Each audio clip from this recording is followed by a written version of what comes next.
Good afternoon and welcome to NCAA.com for the 2021 NCAA Division III Softball Selection Show. I'm your host, Will Haskett. The path to a national championship begins today as we unveil the 48 teams still alive in pursuit of a national title. And this tournament has gotten even more exclusive here in 2021 after last year's championship was wiped out by the pandemic, because this year 6 teams will compete now in 8 regional sites to determine the 8 teams that will advance to Salem, Virginia to battle it out for a national title. And with 41 automatic berths secured, we have just 7 at-large bids to distribute today. And with the regionals getting started this coming Thursday, let's move the show right along, shall we, and get right to the brackets. We begin with our first regional. It is taking place in Decatur, Illinois. The 2 seed here belonging to Geneva, the President's Athletic Conference champions, returning to the tournament for the first time since 2012. Much of the thanks goes to Sarah Johnson, who led the country in total hits and posted a .510 batting average this year. She can also move it on the bases, 33 steals this year, leading the conference and ranking 9th in the country. She will step into the box against Calvin in the opening game, the MIAA champions, the 5 seed here. Our host of this regional is Millikin, which earns the 3 seed. The CCIW champions returning to the tournament for the first time since the mid-1990s, as the celebration is still taking place. Tough conference as always. This is a squad that hit over 300 and scored nearly 6 runs per game this season. That led the conference and will certainly be needed to get wins in this postseason. Millikin opens with our first at-large bid to hand out today, as the wait is short for Belhaven to hear its name called. The Blazers dropped a couple of quick games in the American Southwest tournament, but snatch up an at-large spot with a sterling record and a great lead pitcher in Kennedy Caruth. The top seed in Decatur provides a short drive across the border for DePaul, the NCAC champions, back for a 12th time, having only missed this field twice since 2007. One of the better 1-2 pitching duos in the country, the Tigers led the conference in ERA with Cammie Henry and Riley Magoon, both top 25 in the country in ERA. Henry was 10th in the nation this year in total strikeouts. One of them will take the ball against Mount St. Joseph in the opener, the automatic qualifier out of the Heartland Collegiate Athletic Conference. All right, we head to our next region, which will be hosted in Marshall, Texas. The 2 seed is Salisbury. The coast-to-coast champions had to survive a challenging final game to secure the automatic qualifier here. Surrendering 6 runs in the 4th inning, the Seagulls put up their own 6th spot in the 6th to snatch the win away from Christopher Newport. Abby Mace crushed a 3-run home run, and then senior Madeira Alexander broke the tie with a 2-run blast. Mace was named the MVP of the tournament and was also the C2C's Player of the Year. And she'll be looking to keep the hot bat going against Ohio Northern in the opening game, champions of the OAC. 3 seed here goes to Birmingham Southern, the SAA champs, making the program's 4th NCAA tournament to square off against Redlands, the SCIAC champions, heading east to meet in the middle for this opening matchup. The top seed is our host. That would be East Texas Baptist, which took care of business in the American Southwest with speed, and some more speed. Top 5 in the nation in steals this season. The team scored over 7 runs per game to lead the conference and got on base at a .427 clip this year to take advantage of those legs. Tournament tested in its 14th trip. This is the 2010 national champions. They looked the part again here in 2021. And East Texas Baptist opens with the champions from the NECC. That would be Eastern Nazarene this year. Congratulations in the field and heading to Texas. All right, from Texas all the way up to Bangor, Maine for our next regional. The 2 seed goes to Babson, which returns to the tournament for the 5th time and the first time since 2017 with a heavyweight matchup against Tufts in the opening round. The NESCAC champ may not be the dominant force this season, but it's hard to forget that the Jumbos won titles in 2013, 14, and 15, and now slot in as a 5 seed in this regional. Another at-large bid goes off the board. Heading to Maine is Brandeis, the Judges making back-to-back tournaments for the first time in program history with some young talent at the front of it. 1 of 5 all-conference selections was first-year Alex Cohen, selected as both a pitcher and utility player playing in the outfield when not in the circle. Cohen led the Judges and was tied for 4th in the UAA with a .436 batting average while going 3-1 with a 1.27 ERA as a pitcher in a limited schedule this season. She may take the ball in Game 1. That's going to take place against Eastern Connecticut State, the Little East Conference champ and the AQ. Top seed should be no surprise since we are here in Maine. Husson will host their North Atlantic Conference champion, making its 10th NCAA tournament after leading the conference in runs, ERA, and fielding. That's a hard combo to knock off, and Kenzie Dorr is the bat to avoid in this lineup. She hit .500 this year while also leading the team in RBIs this season. That will prove to be a tough matchup for Endicott, which earns its 12th trip to the tournament via the Commonwealth Coast Conference. All right, we head back to the Lone Star State now. Our next region, 2 seed given here to at-large participant Emory and Henry. This marks just the 4th tournament trip, but the first time the program has gone back-to-back to the tournament. They have one of the best all-around players in the nation in Alex Braun. Leading pitcher went for a 2.08 ERA this year, 17 complete games, and she rakes as well, hitting .463 this season while leading the team in home runs, RBIs, and total bases. She faces a team that didn't have the same nervous weight. Bridgewater State always in thanks to a triumph in the MASSCAC Conference. Another at-large for this region with plenty of celebration. Christopher Newport can now rest easy. An at-large berth for the captains who had to wait out this release after squandering that 6-2 lead we mentioned in the Coast to Coast Championship game. This now provides the 18th appearance in the tournament for the 2011 national runner-ups. Emmanuel captured the GNAC championship to make program history with the first ever conference title and an NCAA berth. The Saints did it with dominance, outscoring Johnson and Wales 18-2 across 2 Mercy Rule games. Megan Long was named tournament MVP after getting the shutout win in the first game. She was one of 4 players to earn all tournament honors. The top seed is our host in this region. That's Texas Lutheran, still the reigning national champions of the sport after the 6-1 win over Emory back in 2019. It's still the last time a D3 postseason game was played at the NCAA level. That first title featured Rebecca Snow as one of the all-tournament team performers, and she is back for another run. She leads the team this year in hitting for a squad that is top 10 in the nation in batting average. That offense battles another great offense, Cedar Crest in the opening game. What a year for the Falcons, who are in the tournament for the first time in program history. After winning the Colonial States Athletic Conference Championship, the Falcons put up 12 runs on the board in the clincher. That was common this season. Second best hitting team in the nation, Cedar Crest hit .425 as a team this year, scoring over 10 runs per game.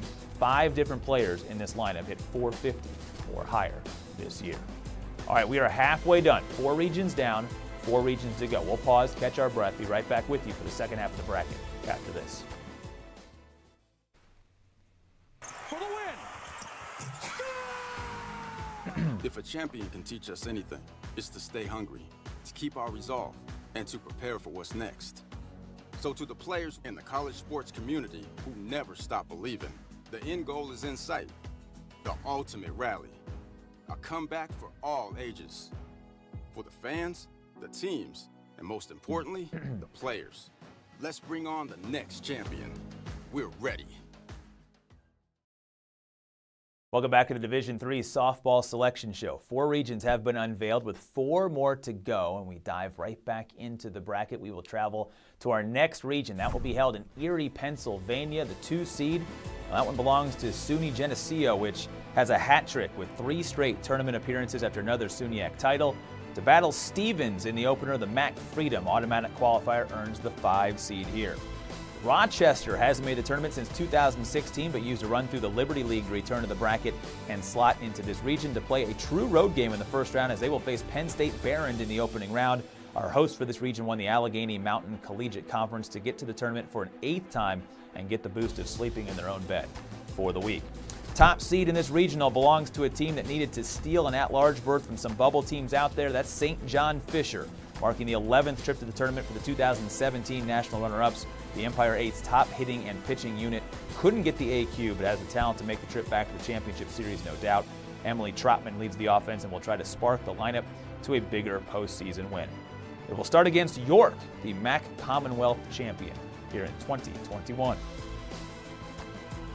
3 regions to go. We shift our attention to Eau Claire, Wisconsin, and we mentioned the Empire 8. Alfred won that championship and returns to the tournament for the first time since 2015. The Saxons scored 5 times in the championship game against St. John Fisher, all in the first inning, and held on from there to guarantee a spot in this field. Maya Wells hit a 3-run shot in that frame to get things going and capture a title many on the team felt like they could have won last year before the season was cut short by the pandemic. The wait now worth it.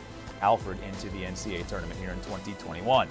The Saxons will battle the champ from the USA South as Piedmont earns the 5 seed in this region.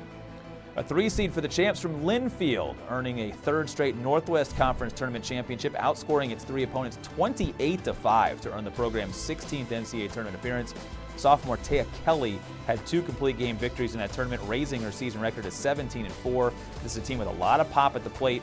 Linfield hit 45 home runs this spring, including 15 homers in its last 5 games. 6 Wildcats have 5 or more home runs this season. They battle a team probably the most nervous at this stage of the show. You can now rest easy. Southern Maine, you are in. This at-large brings them back to the tournament for the first time since 1999. Top seed belonging to Wisconsin Oshkosh, the Titans took the winner-take-all 3rd game in the WIAC Championship Series against Whitewater, snatching the automatic berth. Oshkosh got a brilliant start from Maddie Fink, who got the win for her 16th of the season, offset by just 3 losses. And that championship momentum will carry into a matchup with Illinois College, the Midwest Conference champion and automatic qualifier. All right, just 12 teams left to unveil as we move to a regional in Virginia Beach, Virginia. This is a loaded region when you see TCNJ on the 2-seed line. The 6-time national champions celebrating the 25th anniversary of their last title this year, so the time is now to add to the total. The only program to win 100 games in the NCAA tournament, TCNJ enters fresh off another NJAC championship. 4th best ERA in the country. The staff is led by Alana Namit, whose .067 ERA is top 10 in the country. And she will be a tough matchup for Gettysburg, which makes this region via the Centennial Conference. Next is 3-seeded Moravian, the landmark conference champion, battling Farmingdale State, which captured the Skyline Conference and the AQ that comes with it. Top seed belonging here to Virginia Wesleyan. The ODAC champions are back and looking for a new national championship streak after their pursuit of a three-peat came to an end back in 2019. The top team in the Atlantic is led by Jessica Golden, who leads the nation in total steals and ranks 2nd in hits. That helps to pace an offense that puts runners on base and finds ways to move them around. A very efficient offense. That offense will start with Penn College in the opening game, the NEAC champion in the field for the program's first NCAA berth. The Wildcats needed 2 wins to get it done, surviving 7-4 in the first and then getting a 6-0 shutout in the second to secure a spot in this bracket. Olivia Hemstock was named MVP of the tournament and looks to continue her great momentum coming into this bracket. All right, that leaves one more region. It will take place in Waverly, Iowa, where you knew the name St. Thomas was coming into this bracket at some point in time, as it is every year. The 2-time national champions flex their postseason muscle with a MIAC championship. Kirsten Anderson-Glass was sensational in the title run, including a couple of complete game shutouts to get the title. Just when it looked like the Tommies may be in danger of missing the tourney, they win their 15th conference crown in the last 17 years to return for a 28th time. That's a tested group that will get Webster in the opening game, the SLIAC champion in 2021 in the automatic qualifier. The 3-seed belonging to Milwaukee School of Engineering, the Raiders, capturing the NACC championship for a 2nd consecutive time and now look to take another step forward in their bracket. It took clutch hitting in a winner-take-all final game. Kara McKenna delivering the RBI triple for a first run of the game. That's all they needed to get it done. Lauren Pondo went the distance in the complete game shutout to send the Raiders back to the NCAA tournament. They will travel to face Coe in the first game, who won the American Rivers Conference to earn the AQ and the 4th seed. The top seed is also our last at-large team, as St. Olaf is deserving of this slot. Jubilation for the Ols, who make the tournament for the first time since 1996. It was a season of firsts, including their first ever appearance in that MIAC Championship Series. And while they lost that to St. Thomas, the body of work more than enough to make the tournament. Julie Graff, the ace of the staff, leads the nation in strikeouts, averaging over 14 per 7 innings of work this season. And if they want a rematch with St. Thomas, it would be helpful to beat Wisconsin Superior in the first matchup. They will provide a test. The Upper Midwest Athletic Conference champion returning to the tournament for a 4th time in program history. All right, there you have it, all 48 teams whose seasons continue in search of a national championship. Games start later this week at all 8 of these previously mentioned regional sites, with double elimination competition to get us down to 8 winners. Those final 8 gather in Salem, Virginia, starting on May the 27th, with the champion crowned on June the 1st at Moyer Park. Make sure you follow all of the tournament action through the entire championship series right here on NCAA.com. Thank you so much for joining us today. I'm Will Haskett. Congratulations and best of luck to all the student athletes competing in this year's championship.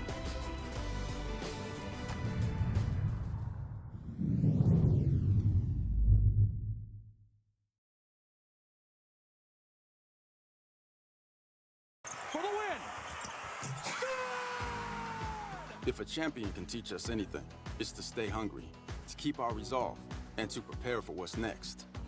So to the players in the college sports community who never stop believing, the end goal is in sight, the ultimate rally, a comeback for all ages, for the fans, the teams, and most importantly, the players. Let's bring on the next champion. We're ready.